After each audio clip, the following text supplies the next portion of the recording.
I and the group of monks who have come with me are glad to be here amongst fellow companions in the holy life, who have Ajahn as the head of the group here at Wat Nana Chat.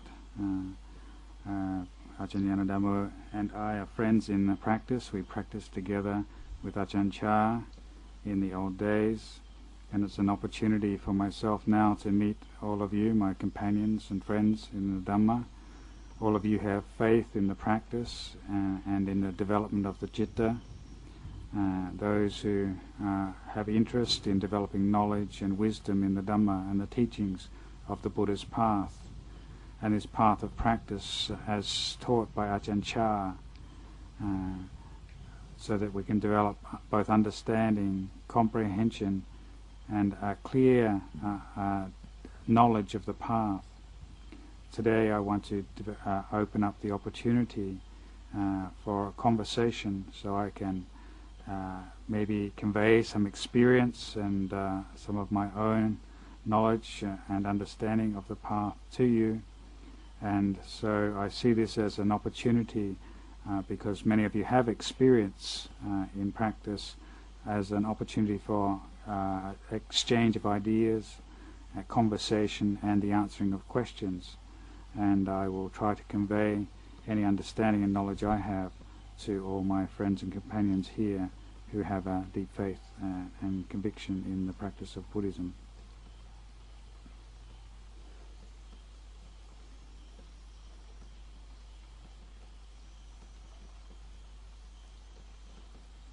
So, has anyone got a question they wish to ask about your meditation practice or anything in general? Just to translate the question was, could Tanajan please explain the difference between wisdom developing samadhi and concentration, and the other form of practice of samadhi developing wisdom, and how do you use them and how do they go together?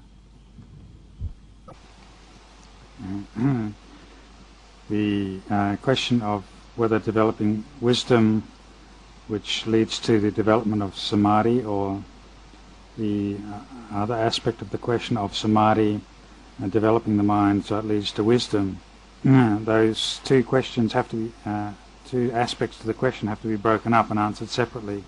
The first one is that one has to be aware of one's temperament and character.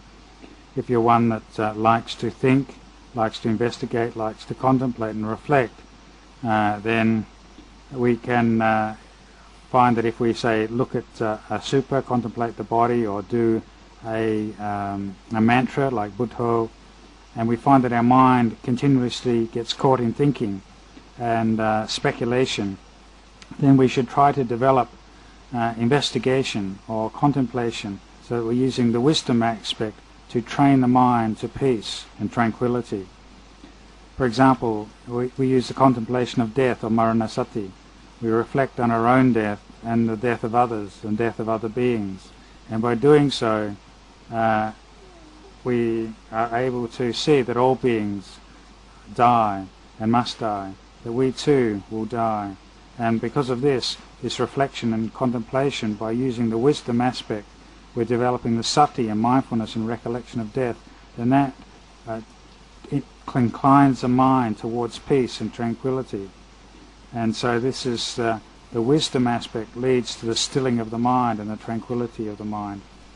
So if we are developing the mind, we're able to contemplate the mind in the opposite, in development of samadhi. If we're able to take up a meditation object, for example, develop sati of Buddho, Dhammo or Sangho, and at that time there's a sense of gladness and sense of delight and joy in the object, and piti sukha arises, rapture and happiness, and then that mind is then well established without thinking and distraction, then that particular type of person finds it very easy to develop samadhi. Their mind is well established in one object and on one object. Their mind becomes focused and one-pointed on that object. And that citta becomes peaceful and still. This sort of person, after they've stilled their mind, develop samadhi, then they need to develop investigation. They have to develop the investigation and contemplation, for example, of the five aspects of the body, kesa, loma, naka, danta, tacho, the aspects of the body, the non-beautiful aspects, or the four elements, the earth, air, fire and water element. Or you may develop the investigation of the three characteristics. One sees that things are impermanent, unsatisfactory and not self. And if one investigates that very clearly, then after one has been into samadhi, then this is the way to develop wisdom. This is the way the citta, which is concentrated and calm, leads to development of wisdom and understanding. This is for the second person.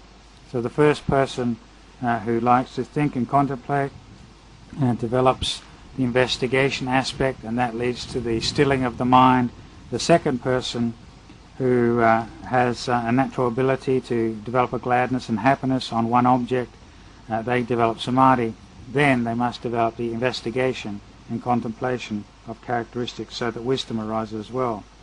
So to go back to the first characteristic, the first person, the person whose mind tends to investigation and contemplation, to thinking a lot. If you like to think a lot, then you may use and contemplate the moods and emotions that arise. Be aware of what arises in the mind. When the eyes see something, the ear hears something, taste and touch and smell, then we contemplate these things as they arise at the sense doors. We have to contemplate the three characteristics, the things that arise at the sense doors, sight, sound, smell, taste, touch, and bodily contact and mental contact, as all impermanent, unsatisfactory and not self. And when we see that, then we see also our moods and emotions, our delights, our sufferings and our happiness, the moods of the mind. They also are subject to the three characteristics of anicca, dukkha and anatta. And when we see that very clearly, this leads to wisdom. So when we see that things are changing, things are dukkha and things are not self, then we develop an understanding. And that wisdom, that aspect where we're developing contemplation of the things that arise in our experience as impermanent unsatisfaction, not self, leads to peace. It leads to the mind becoming calm. And in that way it leads to kantika samadhi, this momentary concentration of the mind, where the mind calms down and becomes still. And this momentary concentration, then if that is developed, then that can lead to upajjhara samadhi, where the mind becomes even more long-lasting in that peace and tranquility, well established. And when we established an upajjhara samadhi, then that will lead to clarity, the development and the rising of clarity, becoming sharper and more precise. The second aspect of the path, as we said, where one develops samadhi leading to wisdom, this comes together from the first aspect of the path, where panya leads to samadhi. These two aspects of the path work together and support each other. Samadhi leads to panya, and panya will lead to samadhi. They work together and they support each other. So that if we find that we want to develop tranquility through investigation, using the wisdom aspect to develop tranquility, we have to do it frequently and often. Contemplate often. Do it over and over again, continuously. If we're developing this practice, then we have to be aware of our moods and emotions, aware of our happiness and sorrows, and contemplate by developing wisdom, seeing their impermanent nature, their unsatisfactoriness and their not self. The aspect of developing samadhi to lead to wisdom, for this person, that person holds one aromana, holds one state of mind, one object in their mind for a long period of time, and they arise a sense of delight and happiness by holding that one object of contemplation in their mind for a long period of time. And by doing that, their mind becomes peaceful and calm. But then they have to investigate, as I said, they have to investigate after coming out of that state investigate objects according to the three characteristics. So in summary, both these paths of wisdom developing samadhi and samadhi developing wisdom really come together in the ultimate sense. They come together in sila, samadhi and panya, in virtue, concentration and wisdom. And we become aware that these qualities have to be developed frequently and often. For development of concentration, we have to do it very frequently. The development of wisdom, we have to do it frequently. We do it until the mind becomes focused and one-pointed. And with development of samadhi, the power of the samadhi is what suppresses defilements temporarily. It suppresses the kilesas temporarily, just through that power of one-pointedness and the strength of the mind. So we have to look at our own temperament. We have to look at our own abilities, our own strengths and our own weaknesses, and see which path is more convenient for us. If we're a person who likes to think a lot, and we find that every time we sit and our mind is in speculative thought and distractive thought and thinking, then we may need to develop this wisdom aspect, contemplating a lot, investigating a lot according to the three characteristics, so that wisdom develops concentration. If we're a person who can hold one object in our mind for a long period of time and develop a delight and happiness in that object, then we can develop samadhi, which develops wisdom. But ultimately, both paths conjunct and unify together in sila and samadhi and panya. I asked Ajahn Anan to say something about drowsiness and sloth and torpor, and how to overcome sloth and torpor. And he said that there is various causes for sloth and torpor. Obviously, one of them is when the physical body has not had enough rest, and the physical body is tired. And that is one cause, obviously. Another cause is that when the mind starts to settle down and become peaceful, if this mindfulness is not strong enough, then one can slip into drowsiness, because mindfulness is broken. The continuity of mindfulness is broken. So this has happened to me.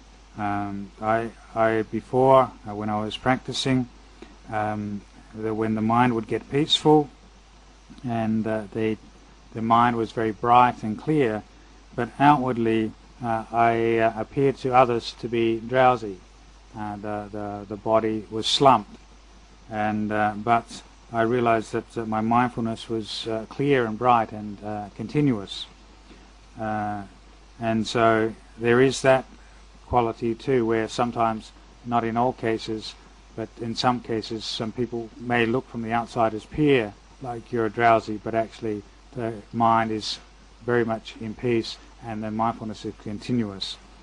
In my case, what I did was to prove to myself whether I was mindful and aware, is I would play a tape of Ajahn Chah's, and then get my friends, my companions, to turn the tape off, and then I would tell them exactly where Ajahn Chah had got to in the Dhamma talk, and just to prove to myself whether I was actually drowsy or not, or I was clear.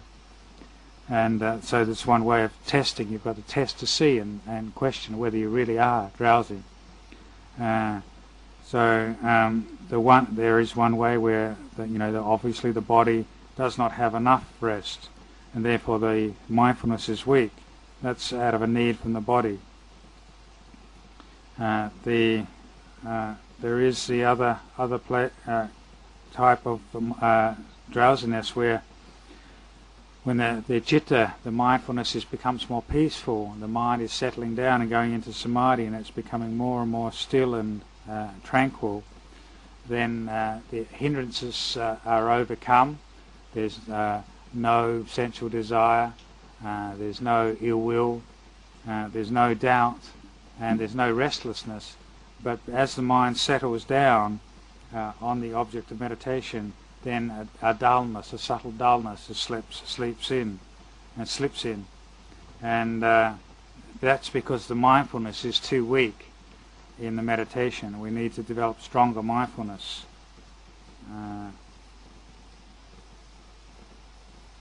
And so this we need to develop through a lot of practice, the practice of developing mindfulness. And I've written something here that I can't read. So, the other quality is when we get drowsy through just too much sleep, where we're sleeping during the day too much, 2 hours a day, or we're eating too much, and therefore we're oversleeping. And even though we've slept a lot, the mind is even more duller and more drowsy and less alert than if one goes without sleep. So that's, again, you have to be very careful, is to sleep little, but sleep enough, and to eat what is just the right amount, not eating too much, so that you're not trying to find pleasure in sleep. The mind has to have the attitude of not looking for pleasure or happiness and delight in sleep, but looking for happiness and delight in wakefulness, developing a state of mind like that. So when you go to sleep, before you go to sleep, contemplate the body from the head down to the toes. Take the body apart in all its component parts, so you're establishing mindfulness before going to sleep, and then work up from the toes back to the crown of the head, taking the body apart. If Ajahn Chah used to recommend, if someone was overcome with drowsiness when they're asleep at a sitting meditation, then they should get up, not to continue sitting. If you're overcome with drowsiness, to walk backwards, he would suggest, or go and sit in a secluded and fearful sort of place, in a place where you're by yourself, in a place which would bring up anxiety or even fear, so that you're going against the tendency of being familiar with your environment. Because when we're very familiar with our environment, like our huts and the place that we feel relaxed in and comfortable with, then it's very easy to be drawn to the attraction of the sleeping mat. Whereas if we're in a place which we're not familiar with, which is unusual or out of the ordinary, then mindfulness tends to be a bit more sharper and a bit more alert. So come away from your kuti and come out to a public place, to the sala, or to a place where it is open or public, or a place which is more inspiring of fear, and that way that will make the mind alert.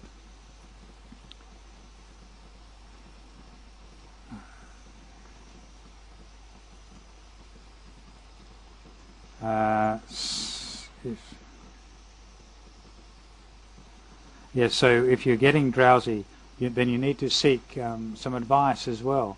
Ask your friends to tell you if you're sitting and you're drowsing all the time. Get them to point it out. Get them to say, "Hang on, you're falling asleep." Get them to give advice, because sometimes we're falling asleep and we're totally unaware of it, or we're falling asleep in situations where we're unaware of it. So get your friends to say, God, please point out to me when I'm nodding and when I'm drowsy, so that they're helping you out to make the mind bright, the chitta alert and awake. If you're sleeping and falling asleep too much, then do a lot of walking meditation. We have to go against, and this word toraman, to go against, to torment or go against our natural tendencies for drowsiness. So when you're walking and you're feeling a bit tired, don't use that attachment to that tiredness, that feeling of tiredness, just as an excuse to go and sleep. Go against that tendency, go against the inclination to be drowsy. Of course, when we're watching the breath as a meditation object, then it's very easy for the mind, when it does settle down and it starts to become peaceful, for the mindfulness to slip as the mind settles down. And so we have to have great mindfulness to follow the chitta, so that when it gets peaceful. We should remember that practice is in the four postures of standing, walking, and sitting and lying down. is not, we're not just doing the physical postures. If we're standing and walking meditation or sitting meditation, that may not be meditation. Just because we're in that posture of meditation, the physical posture of meditation, it may not yet be meditation. Meditation is really the practice of the mind and the development of the mind. So we have to develop the mind so that we're practicing inwardly, not just doing the outer formalities and the outer postures of meditation. And the way we overcome and do practice of the mind and cultivation of the mind is the development of the qualities which overcome the 5 hindrances, suppress the 5 hindrances.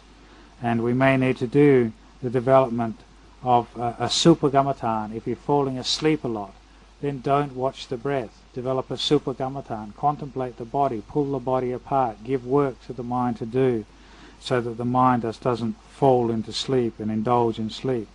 So you're giving it work to do. I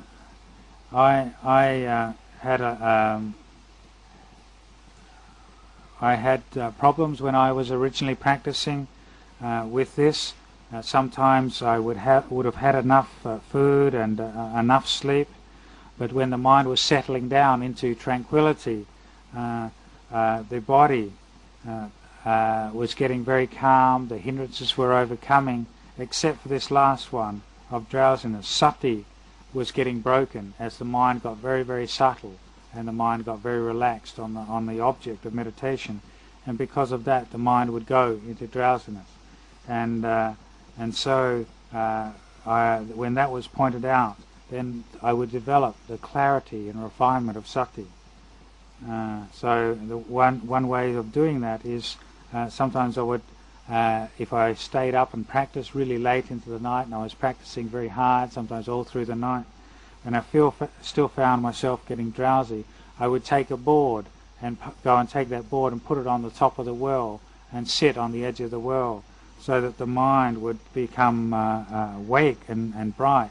Sometimes in the morning, if staying up all night meditating, by 6:30 in the morning or 7:30 in the morning, I was still drowsy and sleepy, and I knew I had to go on an invitation into the house with the teacher. So to overcome the drowsiness, I would make the mind anxious by taking a board and sitting on the edge of the well, and then this fear of falling into the well would make the mind bright or alert.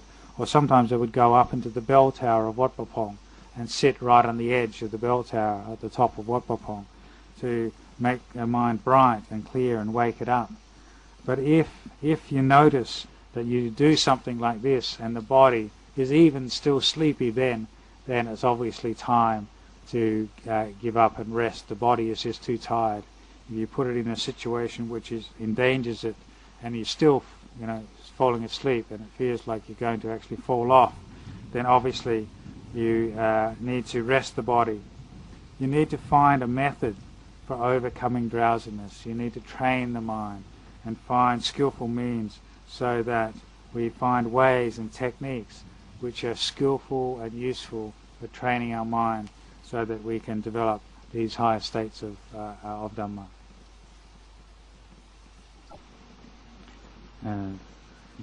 You all heard the question, so the response was that when we have this opportunity or this occasion where we find ourselves in a community and we have responsibilities, whether it's the abbot or the vice abbot or the monks who take on various responsibilities in assisting the running of the monastery, then the most important quality to develop is the 4 Brahma-viharas. And when we develop the 4 Brahma-viharas, particularly the quality of metta, the quality of the willing to be kind and helpful to the group and wanting to assist the group. This is a quality of self-sacrifice, the giving up of selfish notions and self-concern for the well-being, for the purpose of the group, the community, so that one is doing things on behalf of the community and for the well-being of the community, for the benefit of the community.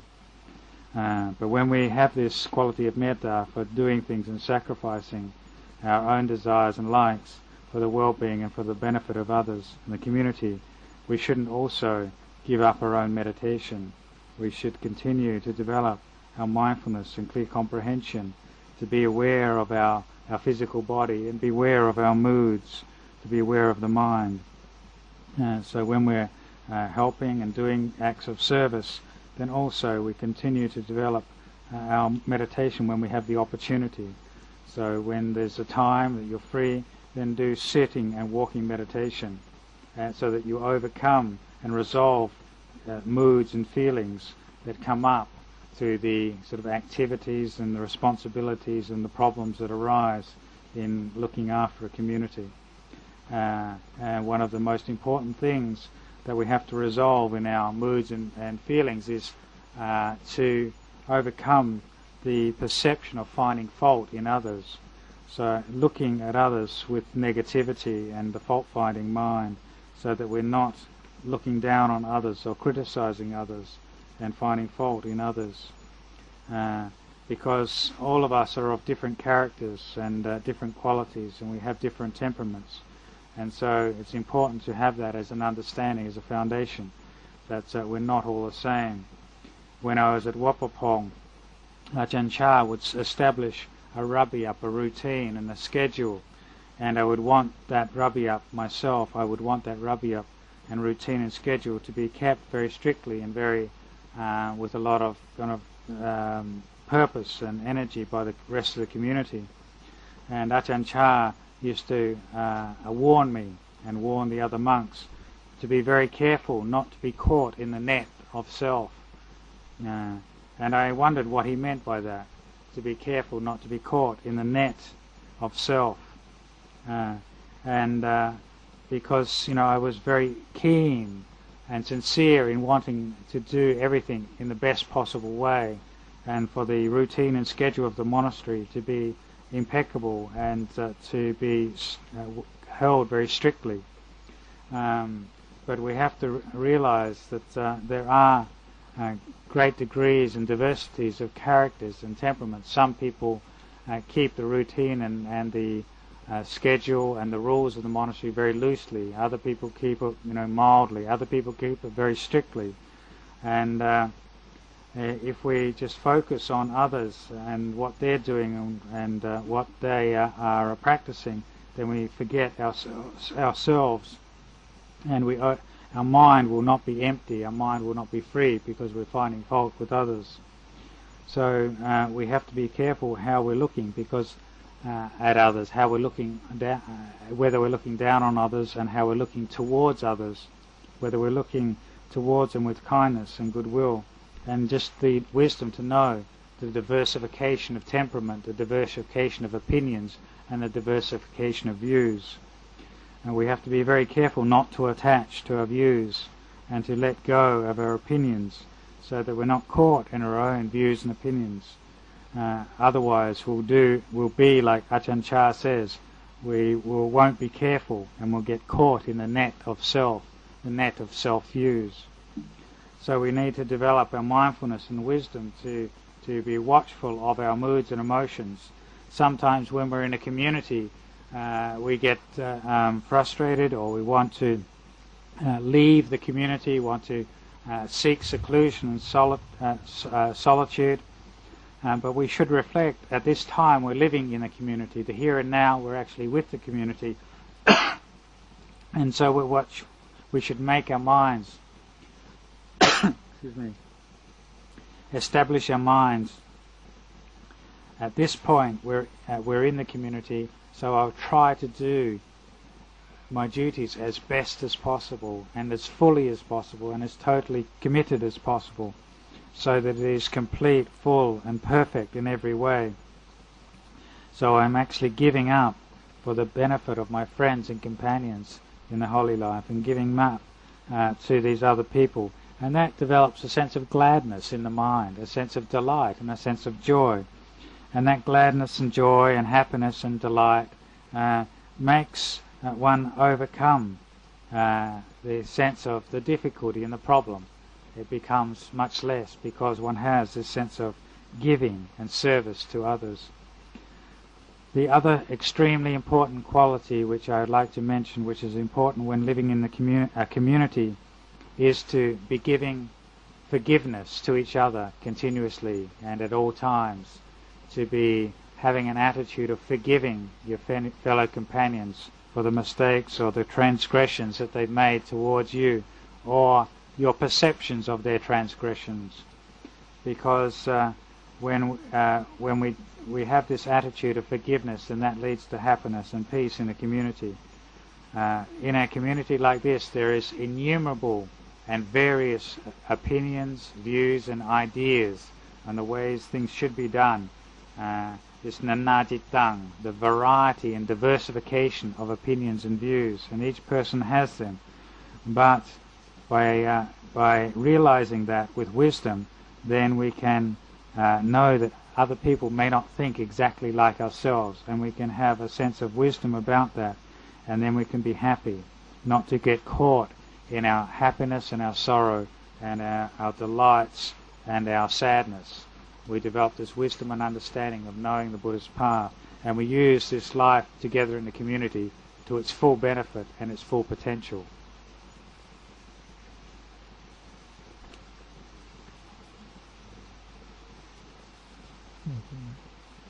Yes. You have to speak up.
Sort of.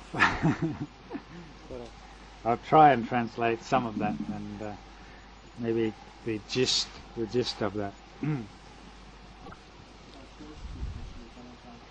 Oh, I didn't hear that. Yeah. Oh, I didn't hear. All right. The guy was rather rational before, but this is dry rational Buddhism. And then now he's got this experience of hearing ghosts, so the whole thing is changed. Okay. Oh, sorry, I didn't hear that bit. I didn't hear that bit.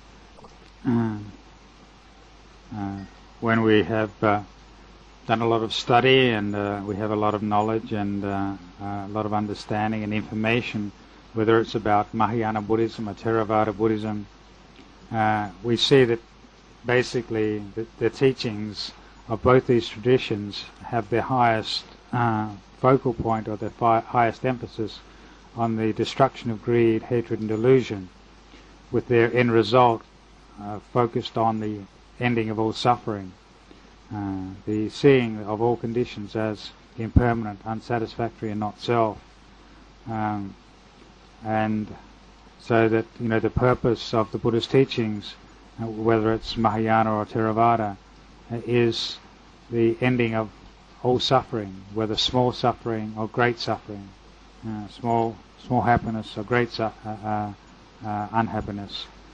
And so we see that we can know and see for ourselves that this is a scientific method, because science uses cause and effect and puts things through an experimental test to see whether they uphold to cause and effect.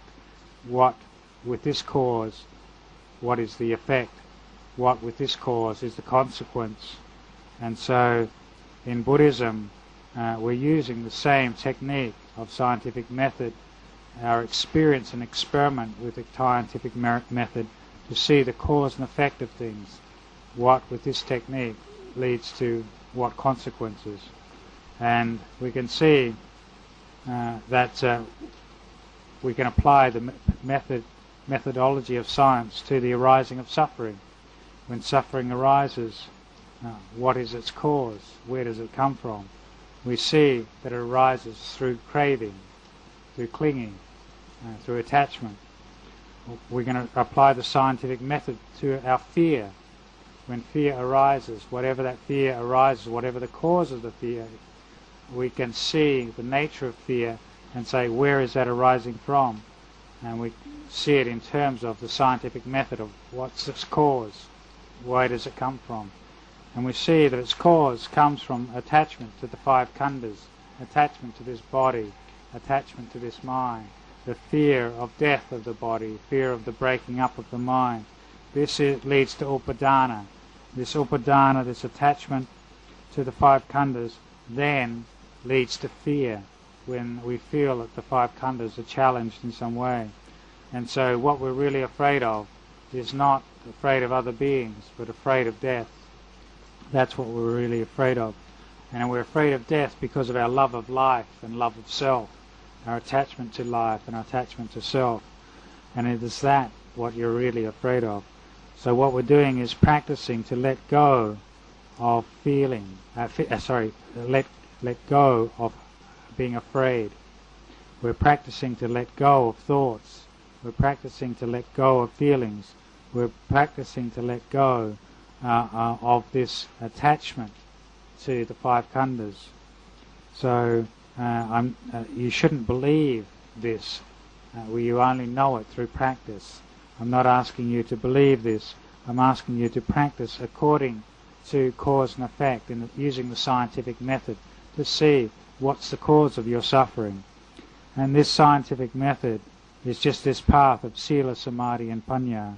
And so just as all science likes to focus on cause and effect, Buddhism also focuses on cause and effect. So even though you may have studied and all the religions of the world, the most important religion for you to study is the craving and clinging in your heart, which leads to being afraid. The craving and clinging in your heart, which leads to greed, hatred and delusion. That's the religion which you really need to study. And when you understand that, when you know that for yourself, you will know whether the mind is liberated from suffering.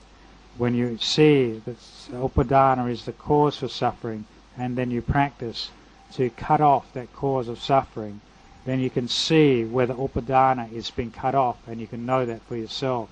You don't have to believe somebody else. You can see for yourself that craving and clinging has been destroyed and brought to an end. And through that, yes, maybe some insights and knowledges of other beings and other planets and other realms can arise. We may see or know devas, may see or know other spirits and other beings. But that's not important. The importance is to know whether we've overcome upadana, whether we've overcome clinging and craving. And when the body breaks up, that mind goes on according to its karma. The mind leads to further rebirth according to its karma. And so when the body breaks up, if there's clinging and craving, then that leads to the perpetuation of further becoming. So this we see leads to vipaka, the results of karma that we've done in the past. Now what we need to do is look with the scientific method or with the Buddhist method on cause and effect, so that we bring an end of all craving, and that will destroy all fear and worry.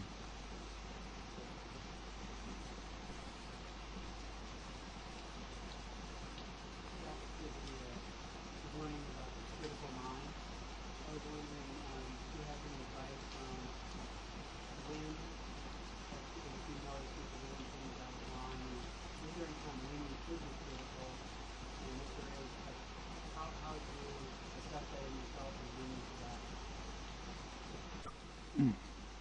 when you're in a community and you see that something in the community or something in the group is not right or not correct or not appropriate, then we have to look firstly at our own minds. We have to look firstly at our own chittas and see whether our mind is steady and even and normal, is unperturbed by that. If we notice that our mind is stirred up, we are upset or angry or disturbed, then we shouldn't speak at that time. If we're not happy with the other person, then we should be very careful not to speak, because if we do speak, we'll speak with emotion that is tainted, and emotion which is, when the listener hears it, the receiver will hear it in a way which makes it aware to them that you are angry and upset, and it will not go down well, and they will not be able to receive the advice that you want them to hear. So if we notice that we're upset, what we should do is firstly work on our own minds, make our mind peaceful, and make our minds serene. If our mind is peaceful and happy, then we should maybe then at an appropriate time and place ask for the opportunity to speak, and ask permission, ask permission to get their permission to give admonition. But we need to be very aware to look at our own feelings and look at our own reaction. If our reaction is one of negativity and anger and being upset of someone doing something that we don't like, then we need to contemplate and investigate to overcome that feeling of dislike and dishappiness, and see that, when the eye sees something, then it is just physical form. Contemplate when the ear hears something unpleasant, it's just sound. Or we may investigate that it's not a person, it's not a being, it's not self that is doing this. So investigate that there's no one there, there's no being. So we're contemplating not self, we're contemplating the idea of anatta, so that what we're doing is then overcoming the negativity in our mind. And when our chitta is cool and serene, then it may be an appropriate time that we can say something then, but only after our mind is peaceful and serene. Because we have to be very careful when saying something in a community, or even looking at people with negativity, because if we have a lot of aversion in the mind and we're looking at our fellow companions with aversion, then it may become that we cannot even look at each other for the whole pancha, and because there's something happened and we've said something wrong and there's a negativity, and that affects our mind when we go away to meditate. It affects our meditation, it affects other people's meditation, and can destroy the meditation for the whole pancha because of that wrong words or ill advice or spoken at the wrong time. So we have to be very careful to make our minds very peaceful and serene. When we're in a community, there may be some people who are very diligent and energetic and on time and put a lot of effort and energy into doing service to the community and keeping the ko wat and doing the activities and arriving on time. And then another person may be not arriving on time, maybe be seen by ourselves as slacking and not helping out. But just supposing that person is sick, so the energetic person who's doing everything and putting a lot of effort and energy into the community activities may look down and criticize and find fault with that person who's not turning up, but not be aware that they're actually sick. And because of that, when we look down and find fault with them, then it leads to problems and conflict, and leads to negativity and being upset. But this can be resolved if we come together and have conversation and ask and discuss and talk about things, so that there's interaction. And when we find out that the reasons maybe why they haven't turned up is that they're sick and not well, then we may change our view and our opinion, because normally we always think that we're right and the other person is wrong. We always think that we're correct and the other people aren't, and that we don't need to change, other people do. But when we actually sit down and discuss things and communicate, in a skillful way and find out their reasons, try to see things from their point of view, we might find that actually we might change our views and change our opinions and start to see them in a different way. And so we might give up our aversion and give up our viewpoint and try and see their point of view and see where they're coming from. And so we have to be very careful with finding fault with others. We have to be very careful with living in a community that we're practicing and investigating our own mind and not getting attached to our own feelings and perceptions and attaching too strongly to those.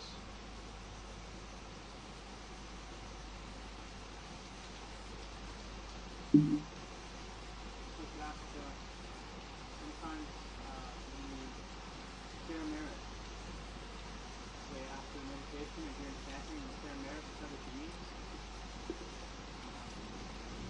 I find sometimes doubt arises in my mind that the other being receives the merit that I share with them. And I'd just like to ask, firstly, do other beings receive the merit that we share to other beings? And also, I'd like to ask if doubt arises in your mind regarding this, is this an obstacle? It's a serious obstacle in the practice. Do you have doubt around sharing the merit, doubt around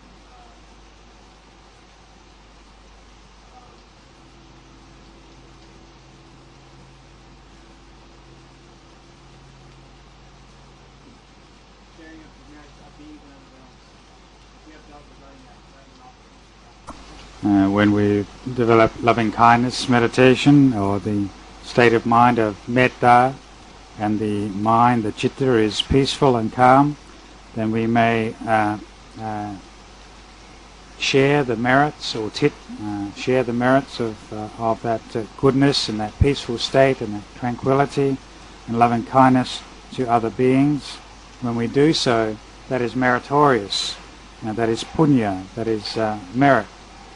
And when we do anything like development of loving kindness, that is the development of what is good and wholesome, what is good and wholesome, and it is also what is meritorious, and that makes the mind, the heart, happy, and it makes the mind full of merit. It makes the mind full of goodness, and that makes, when the mind is full of goodness, then it makes the mind very comfortable and at ease and peaceful and composed. And when we have this happiness arising in the mind, and we have this joy and contentment, this metta in the mind, then that is a development of the Brahma-viharas. Now, when we're developing the Brahma-viharas with this happiness and goodness of the mind, we may then choose to share that with other beings. And when we choose to share that with other beings, we're sharing this very happiness that we have in our own hearts, this goodness that we have in our own hearts with all other beings, so that they can receive this goodness and happiness. And when we do share it with other beings, then that is a manifestation of metta, manifestation of the Brahma-viharas in action. If we're developing loving kindness and sharing the merits with other beings, and our strength of mind is strong enough, and our heart is powerful, and those other beings are in a state which they can receive that loving kindness, they can receive that goodness, then they will receive it. If our energy and strength of mind is not very good, it is weak and undeveloped, and those beings are in a state where they cannot receive, they're in a state or realm that they cannot receive that merit, then because of the weakness of our hearts, the weakness of our minds, they will not be able to receive it. Also, they're in a state that they're not open to receiving it.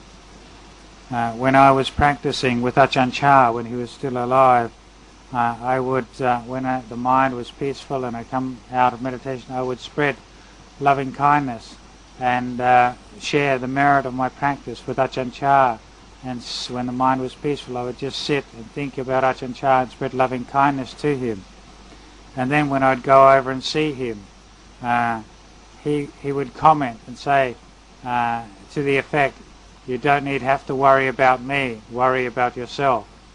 It's almost like he knew that I'd been sharing loving kindness and sharing the merit with him. But because of the strength of his mind and the power of his citta and the purity of his mind, it was like I was being too concerned with him when I really needed to be concerned with myself. And he was aware, he was conscious that I'd been sharing loving kindness and merit with him. And because of his ability to receive that and the purity of his mind, he would comment and point out to me that he'd been aware that I'd been sharing the merit. So if there is a person who can receive it, then they will receive it if they're in a state, and if our mind is strong enough to share the merit. So that's the first aspect of the question. The second aspect of the question is, if we have doubt about whether these beings will receive it and whether it will be beneficial for our practice or the effect on our practice, and doubt about that, then see that doubt as just one of the hindrances, that will be a hindrance to peace, that will be a hindrance to the development of wholesome states of mind, that will be a hindrance to the development of metta, that will be a hindrance to the development of peaceful states and samadhi. So see doubt as just doubt, and doubt and confusion just as that. See the arising of doubt and the ceasing of doubt. Contemplate its arising and ceasing. The arising and passing away of doubt is just the arising and passing away of doubt, so that you make your mind peaceful. If your mind is caught in doubt, then it will not be peaceful, it will not be calm. That hindrance will be a great burden. So you need to overcome doubt to overcome the hindrance. So don't have doubt about sharing of merit. It should be cultivated, it should be developed, and see that very doubt as a hindrance to the strength and peace of the mind.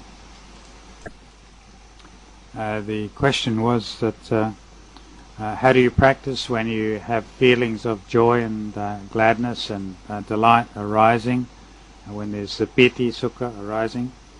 And Ajahn responded that happiness and joy one can arise in a particular spot. For example, one may have the feeling of joy arising in the heart region, or even in the area of the nasal.